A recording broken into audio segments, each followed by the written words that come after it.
What's up, rock stars? It's Rox coming to you today with the review for Chicago. Not Chicago. It is in Chicago. The Chi, Season 4, Episode 2. So, you guys, this season is going to be better than last season. I don't know how good it's still going to be, but it's definitely, I'm already feeling like, okay, at least I can get with what's happening this season. Even though, okay, we're not going to start like that. The episode wasn't bad, you guys, so let's get to the review, shall we? All right, you guys, so the show starts with Emmitt dreaming about telling Tiffany. And of course, Tiff goes off because, of course, she would go off if she found out that Emmitt had fucked on Dominique. She wakes him up and she was like, "What's going on? Are you okay?" And he said he was having a nightmare. And she was like, "I told you about them flaming hot Cheetos." They said flaming hot Cheetos so much in this show, I thought maybe they was paying for ad placement. Anyway, she was like, "I told you them things ain't good for you before you go to sleep." He was like, "You're not mad at me?" And she was like, "Why would I be mad at you?" And he was like, he's just tripping, yeah, he had a nightmare. It was a nightmare, all right. Later on, he's still tripping, kind of zoning out. She was like, "What's wrong?" And he was like, "Oh, nothing." Okay, well, she got to go to work. She the weed man. She can't be late. She's on her way to the studio. "What studio are you going to, Tiff?" He asked her, and she says, "Gravity." And he was like, "Oh, hell no, them niggas be down there shooting." And she was like, "I'm a grown woman, and I'm not scared. Okay, nothing is going to happen." I guess she goes there pretty often. Plus, she probably makes good money there. And he was like, "You going there with the old boy that be rapping, always talking about how niggas ain't shit." And she was like, "Well, they ain't shit." Okay, she looking at an ain't shit nigga right there. Shout out to Alexander. Emmitt would like to think that he retired his ain't shitness, but maybe he did, but not before he had sex with his co-worker. We jump over to Kevin, and honey, Kevin is going through. Okay. Remember, I told you guys everything seems to happen to Kevin. Kevin trying to cope as best as he can, all right? Disrespectful at the house, though. Cursing and everything. I was like, Nina, get your child, get your boy. Why is he talking to you crazy like this? When she finally slapped him in the mouth, is because he deserved it. But it still didn't seem like anybody was uncomfortable with the fact that he was just very disrespectful. And I was like, I can't get used to this Kevin. He's always been such a good kid. And why don't nobody seem too concerned about Kevin? I guess because they're so wrapped up with Keisha. But they don't even really seem like they care about what Kevin is going through, poor thing. I hope the boy don't slip through the cracks. Anyway, he's supposed to be going on this college tour. You guys will talk about that in a little bit. Jumping over to Jada. Jada and this masseuse that's trying to make a serious thing out of this. I'm just like, why are they doing her character like this? I mean, her being a nurse and a responsible grown woman. I mean, I know it happens, but given the time of day to somebody this young, I mean, the same age as their son, didn't they go to school together? And then the fact that he's a masseuse that gives happy endings, like, girl, are you really willing to get... I was just like... I mean, okay, everybody deserved to be happy and in love and Rocky love and all of that, but still, it just seems like I just don't feel this relationship. Jada's going to be going to her high school reunion and he wants to go. And she was like, no, because she don't even really know what they are yet. He was feeling like she was ashamed of him, but she said, that's not it. She just don't know what they are. And he says, well, I'm just your masseuse. And she was like, no, you're more than that. We just don't know what that is. I mean, I guess. Jumping over to Trig. What's interesting about the show this season, it seems like two very distinct, different stories. The story with Douda and them has no connection now to anything with Nina and Kev's family and Keisha and all that. It's like two totally different stories. I guess at one point they're going to mesh up together. I guess just because of Jake. That's the only real link of that storyline. But anyway, Trig is having flashbacks, okay, a little bit of PTSD from him beating the hell out of that police officer. And his girlfriend tells him that, you know what, you did what you had to do. He said it's just a temporary fix. And she was like, what do you always say? We can't save the world. So Trig got the weight of the world on his shoulders. And then to make matters worse, his girlfriend makes grits with no sugar in it. I was like, sugar and grits is so gross. Sugar goes in cream of wheat. Okay, I am team cheese and salt and pepper in my grits all day. And really, I just came around to liking grits recently. But no sugar. Later on, when Jake is about to leave for the college, they're going on this college tour. Imani gives him a pack of condoms. And she was like, that don't mean that I want you to be going around there humping on people. But, you know, just to be safe. Trig asked him if he's sure that he wants to go, and he was like, yeah, I can't just be hiding away in here all my life. Like, yeah, I'm sure I want to go. Trig was like, look, Jake, you don't always have to be strong. You ain't got to be strong all the time. And Jake looks at him and says, yes, we do. Such heavy words for a kid his age, but I guess Jake has grown up in these last couple of weeks since he got beat down by the police. Now, we get on the bus and we on our way to this college tour. Gemma is talking to Kevin. And Gemma's being her regular intense self. She don't let up, y'all. She got her whole life planned out. She gonna go to school. She gonna get her master's, you know, in molecular science. She's going on and on about the plans for the future. And Kevin is just really trying to get through the day. He ain't on the same track as Gemma. You can see that there's starting to be a little break in their relationship. He tries to talk to Jake. Jake still got beef with him, still mad at him. You know, when Kev asks him about his arm, you know, Jake is real short with him, all of that. But yet and still let Becky walk up. Okay, Becky with the blonde hair, walk up and sit next to him and ask him about his arm and tell him, you know, how it was messed up what those racist cop did to him. Oh, all of a sudden, Jake is full of a whole bunch of words, okay? You can tell that old Becky got jungle fever. I was like, look at Jake. If the people in the neighborhood could see you now.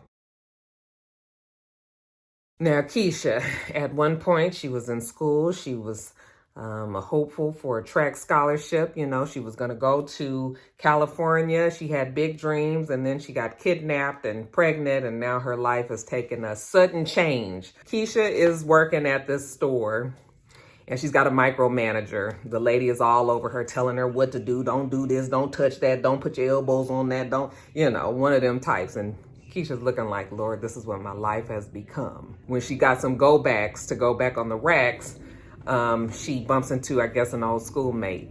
And she's like, Sid? And she was like, oh my God, Keisha, I didn't know you worked here. Like, how are you? How you been? And Keisha was like, I'm here. And she was like, I feel you. Anyway, Sid don't really know what to say to Keisha. Keisha don't really know what to say to Sid. It looks like Keisha don't really even want to talk to Sydney. Like, maybe she might even be embarrassed that she bumped into her there. So they cut that conversation real short. Now, Douda. So, you know, Douda is real upset about what happened with Jake. You know what? He gonna get the Chicago police in order. So he barking out all these orders to Roselyn and Gemma Daddy. And you guys know Gemma Daddy don't take too kindly to being told what to do. Because if you ask Gemma Daddy, he the reason why Douda got in office in the first place. But Douda makes sure that he reminds them that he is the head nigga in charge. Don't get it twisted. So after he get a break from them, he go and he talked to the police that got his ass beat by Trig. And the police was like, oh, so is this how things gonna be? You know, you gonna send your boys out to the police every time they do something to, you know, one of your precious little nigglets on the street? The police officer starts telling him how he had every right to do that. Jake was resisting arrest. And Douda was like, no, he was not. And he said, yes, he was. And he wouldn't show us his ID. And Douda said he didn't have to show you his ID. So anyway, we going back and forth with all of that. Finally, Douda asked him if he's a crooked cop. And he was like, look, I'm an Army vet and I have a wife and kids. And, you know, they don't even know if I'm going to make it home in the evenings. And Douda was like, well, welcome to the club. Okay, that's the life of every black man in Chicago, you ask Douda. Afterwards, he didn't call the press conference. And he tells everybody that that cop, that racist, crooked cop, will no longer be a Chicago Police Department officer. He is fired. Roselyn and Gemma Daddy is at the office listening to him do all of this damn talking on the TV, and she is disgusted. Like, the nigga is uncontrollable. He just gonna get up there and say whatever the fuck he wanna say. What the hell are we even here for? He don't listen to us anyway. When Douda come back to the office, she was like, so you just gonna get on TV and say whatever you want to say, huh? Damn what we tell you to say. Oh, you know, you can't tell Douda what to do. And she was like, now that you done did all that, you got the police coming after everybody on the streets now. And Douda says, you know what? He don't care. That police officer deserved it, and it's what the people wanted. I said, come on, Keisha Lance Bottoms. And she was just like, well, listen, next time you decide to get on the TV, you need to consult with us before you get up there and say something. And he was like, excuse me. I am the HNIC. I don't need to be asking you guys anything. No kind of permission. Besides, he's gotten this far because he don't follow the rules. He goes by his gut. Well, don't let your gut get you killed. And he turned around real slow and he was like, is that a threat? And she was like, no, I'm just trying to protect you. And he says, I don't need no protection. I'm good everywhere I go. And I was like, that's why you gonna get shot in about a month. Dude, I didn't call the press conference. Now, didn't Roselyn and Jim and Daddy already tell him don't be doing no foolishness like this? But he done did it. She still feels like they need to wait on stuff like this. But he was like, he done waiting. He get up on that podium and he said effective immediately that he is defunding the police. That the millions of dollars that they put into the police fund, if they're going to be out here wilding and beating up black people all the time and killing black people, then you know what? We don't need them. We going to defund them. And when he finishes, of course, the reporters got all these questions. He was like, I know y'all got questions. I'm not answering no questions right now.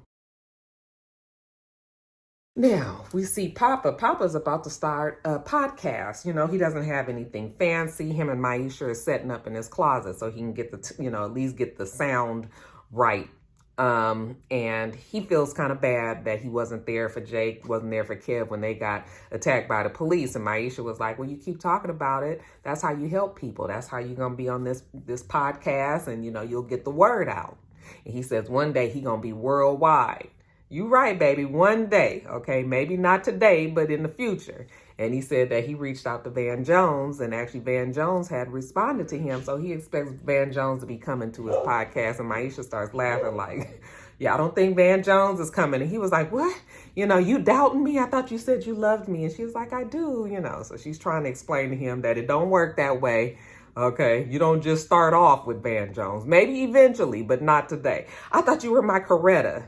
And she was like, I am, but it doesn't mean that I'm not going to tell you the truth. These two are, they're cute, but they also are, maybe intense is not the word, but they seem to be far further along than their years. As a matter of fact, the kids act like the grown-ups and the grown-ups act like the kids on this damn show. Now, we got a new character. That's Jason Weaver. I think they call him Shy. He get out of prison, fresh out of prison, okay, smelling the fresh Chicago air as he walks out and waits for his ride to pick him up. And who should his ride be but Trig and his new Mercedes truck or whatever. And, Shy was like, oh, shit, is this you? Like, what? Let's get out of here. He automatically go to the driver's side. Trig was like, no, you just got out of prison. You can't be driving with no license. Get your ass over on the other side. And Shy was like, oh, you right. I heard you got a new bitch. And Trig was like, first of all, she ain't no bitch. Don't be calling her no bitch. Okay, well, what you want me to call her? Your black Nubian queen? He said, no, just call her Imani. But you can tell that this friend is awful trifling. He said, you can be with Imani. I just need a girl with, small titties, a big ass, and low standards. You know how he do. So they get in the car and they go back to Trig's house. And when they get there, it's a full-blown welcome home surprise party for him. Okay. And, he walking in like, hey, happy to see everybody. Then Imani got this real uncomfortable look on her face. So he walk up to her and was like, you must be Imani. Okay. Give her a hug that's a little too long, very inappropriate. Trig was like, hey, can you back up a little bit? And he was like, it ain't nothing. Okay. She got a sister. Shy, it's going to be a problem with Imani. Okay. He gonna do something to that girl. Imani is looking uncomfortable. She don't know all these people here. She ain't from here. So she pulls Trig to the side and she was like, you said it was just gonna be a few people. You know how niggas are. I just said a few people, but they didn't spread the word. But just give them a little while and then I'll make sure everybody leaves. And she was like, okay, all right, where your boy gonna go? My boy is gonna stay here. And she was like, what? And he was like, yeah, he don't have nowhere to go. I can't put him out. He did a bid for me. So I got to have some place for him to stay. And she was like, if you did a bid for him, do you think he would do the same thing for you? Okay. Well, we will never know because Trig didn't do a bid for him. So anyway, he was like, he only going to be here for a little while. It's going to be just fine. I was like, it's not going to be just fine. And it ain't going to be just a little while. We can already see that coming. But Imani is like, okay, so you're going to get an apartment soon, right? Yes, he's going to get an apartment soon, baby. Don't worry. Famous last words. So on the college tour, Gemma is saying that she's looking forward to going to college mostly because she wants to get away from her father. Okay, but she's got all these plans that I told you guys about already. Kev just wants to go to college so he can make money. Okay, and she was like, why do you always say that that's the only reason why you're going to college so you can make money? That doesn't even always happen. So then she starts preaching to him about how, you get college debt and you get student loans and then you be worried about paying your student loans. And, you know, you need more than a bachelor's. You got to get a master's. And, you know, she starts going all this yada, yada, yada. I said, girl, I wish you would lighten up some. But no, that's not what Gemma does. So, you know, and she makes sense, obviously, but it's just a whole lot for this 15-year-old child. She trying to warn him about the crazy debt that he'll have. You know, even some people that are the richest in this world don't even have a college degree. He said, yeah, like Steve Jobs and Bill Gates. And she tells him that maybe he could be the next Bill Gates or Steve Jobs. You know, don't limit yourself. Don't think small. And he was like, don't tell me how to think. So then they get into a small little argument there. You know, it sounds like toxic masculinity to me. And Kev was just like, where the white people at with the beer and the drugs?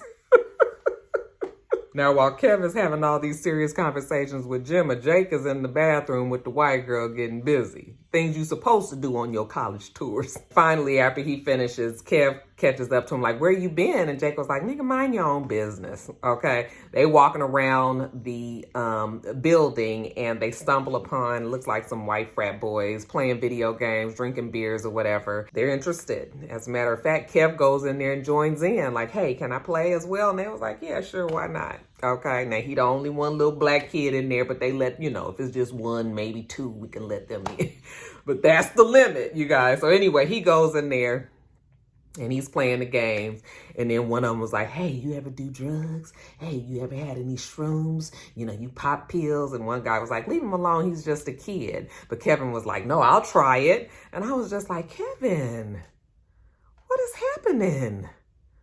Child, this the second episode, ain't it? And he already doing drugs and this is not good. He takes the pill, he washes it back with beer, and he's playing the video games, and you know the room is getting wobbly and is doing all of that. When you starting to get high, he's tripping a little bit. It's bad. Okay, I'm thinking like, where the rest of the fucking tour? You in here playing this game with everybody? Where's everybody? Okay, well. A few minutes later, after Kev is fully tripping and sick, you know, Gemma sees him and was like, Kevin, where have you been? Like, are you drunk?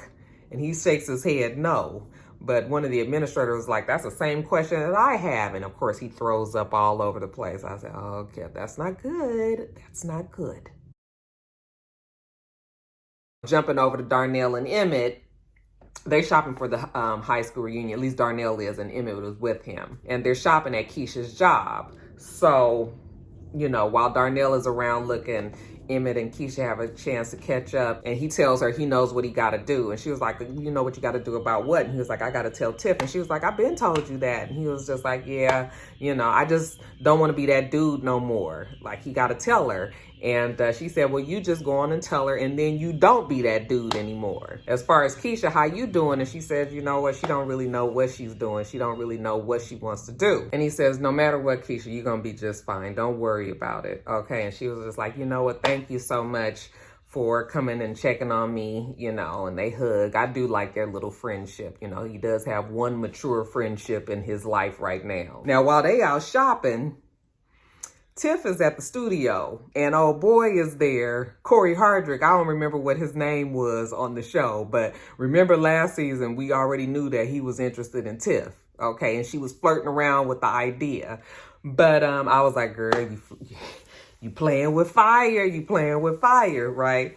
So he was just like, so, you know, how's that old marriage thing going? And she was just like, it's cool. And he was like, you sound like you getting bored with the nigga. And she was like, well, you know, there was a whole bunch of shit going on at the beginning. So right now I'm going to take bored. Okay, bored is better than bullshit. But we know that old boy is still lusting after Tiffany. And I was like, this girl gonna find out about Dominique and it's about to be over. And so when she goes home later on that evening, why'd I keep wanting to say Darnell? She and Emmitt are having sex, and you know, his dad's voice is in his head, and he talking to the voice in his head. And she was like, who are you talking to? What is wrong with you? Okay, they finally stop, and she was like, what is going on? Like, you've been tripping ever since we got married. Like, are you regretting it? And he says, no, that's not what it is. And she was like, well, what is it? You need to tell me what is wrong. Okay, and finally, Emmitt come clean, and he says, I fucked Dominique. And she just was looking, and he was like, wait a minute, Tiffany, you know, I love you. I only want to be with you. I'm so sorry. Can we talk about it? No, we can't talk about it. Tiffany gets up I'm assuming she put some clothes on because they was having sex, and she leaves out. Hopefully she's going to go beat Dominique's ass. But nope, guess where Tiffany was going? I'm going to give you one guess. That's right, honey. She's time for the get back. I was like, girl, I don't know how you going to feel about this in the long run, and then don't fuck around and get pregnant too, but she on her way to old boy's house. As much as Emmitt has cheated on her, I mean, I guess she's owed this, but this ain't gonna make things easy for her, I don't believe. Especially with that nigga, because something wrong with him. Something seemed like he kind of sinister. Like, it looked like he gonna be hard to get rid of. Now, Papa and Maisha, he's bummed that Van Jones didn't show up for his podcast. And I was like, oh, you thought he was coming on that day? Like, I thought you said in the future, And Maisha was like, I'm sorry that he didn't come, Basically, she's sorry that she didn't, believe that he was coming in the first place. We knew he wasn't coming, girl. Don't be feeding him no wolf tickets. She got a plan B, though. And so she gonna save the podcast by doing a little rap, number. We didn't know that Maisha had it in her. So she does her little rap, and, Papa is taken aback. He's shocked. And she says she has that type of influence on a lot of people. She kind of does a little smile. So their podcast, I'm telling you, that podcast is going to take off. Now, Keisha has picked up Kevin. He got his ass kicked off of the tour. Keisha's like, you ought to be damn ashamed of yourself acting a fool like that and doing drugs and drinking and all of that. Why you on this tour like you ain't got no home training? Okay, poor boy is so sick he can't even say nothing. He just steadily throwing up in the toilet. She was like, you better be lucky I'm not telling Mom. Okay, now Mom is at the reunion. Okay, and let's get over to the reunion. So Jada and her masseuse boyfriend, she decides to take him onto the reunion, I guess. It's supposed to be a 70s theme, except Jada didn't get the memo that the 70s theme is no longer, and everybody is wearing regular clothes. So now she's there with her boyfriend, who is 21, 22 years old at the most. They dress in 70s garb. They the only ones. Well, probably Darnell did Darnell come with Lala? What's her name? Dominique? I don't even remember seeing if she was there. But anyway, to make matters worse, her masseuse boyfriend then got with one of the ladies, at least one of the ladies that's there, like, oh, this is my masseuse. And he gave her a happy ending as well, So now Jada's embarrassed, like, how many of these women up in here you done been with? And he was like, I'm only with you now. That's what they say. So I was just like, how embarrassing. Okay, you with your little tiny boyfriend. Little baby. But you know what? We're gonna make the best of it, child. So boyfriend is dancing with Nina, and she was just like, you better do my girl right, basically. And he says he want to give her the world, and she said she don't really need the world. She just wants happiness. Somebody that she can grow old with. And I was like, older. You're like, I mean, let me not be that way, because you guys gonna say, Roxanne, women do have younger boyfriends, and I know that, but now out in the streets, the police is all over the people, just like we thought they was gonna be. Like Roselyn said, they on a warpath, okay? They trying to hem up this guy and outside of the store, and Trig runs out and was like, wait a minute, that's my cousin. Like, everybody know he not gonna do nothing. He not messing with nobody. Like, why are you guys doing this? Okay? And the police looked like they was about to, bring some action to Trig, but Trig hurry up and pull out his camera and tell everybody else that's witnesses to pull out their camera. Like, you not fixing to just be sitting up here beating up on us and we ain't did nothing. Okay, we got you all on video. I was like, let me tell you something. Videos don't usually change things these days, but we'll see. Anyway, it seems to be enough to turn these police away anyway. They're like, we don't get paid enough of this shit. Okay, so they leave the man alone, but he says, next time I see him out here, and he's causing problems, then we're going to arrest him. They leave, and he tell his cousin, I guess that's one of these cousins, that let me take you home. At the house, Roselyn is just irritated. When Douda is coming down the stairs, she was like, you done fucked up, right? And Douda was like, don't be scared. And she was just like, after all that we done for you, this is what you do? Okay, I didn't sign up for this. And then he come up real close to her and he said, yes, you did. And he walk away. And she just looked real disgusted. I said, I bet you Roselyn is probably the one that ends up shooting Douda in the future. Back at home, after the reunion, Jada and her masseuse boyfriend are in bed, and he's feeling on her boobs, and he feels a lump on the side. He was like, what is this? And she was like, don't be trying to act like you know my body. She was like, it's a lump. It's always been there. I get it checked every year. And he was like, you sure? And she was like, yeah, like, no, you know. But it was nice that he was concerned enough to know something was wrong with her body. And then we see Keisha and her mom and Dre, they're about to go. We're not sure where. Okay, but it's important enough that Kevin wants to go as well, even though he's sick. Dre was like, I thought you said you wasn't feeling well. And he was like, I'm not, but I still want to come. Okay, and turns out they were going to the doctor to make sure. It was like a doctor's checkup. And it's an ultrasound, you know, where you listen to the heartbeat, you see the baby and all of that. And Keisha's looking at that screen. The doctor's like, do you want to know what the sex is? And she says no. And yeah, she's got a healthy bouncing baby something in there. It's probably gonna be a girl.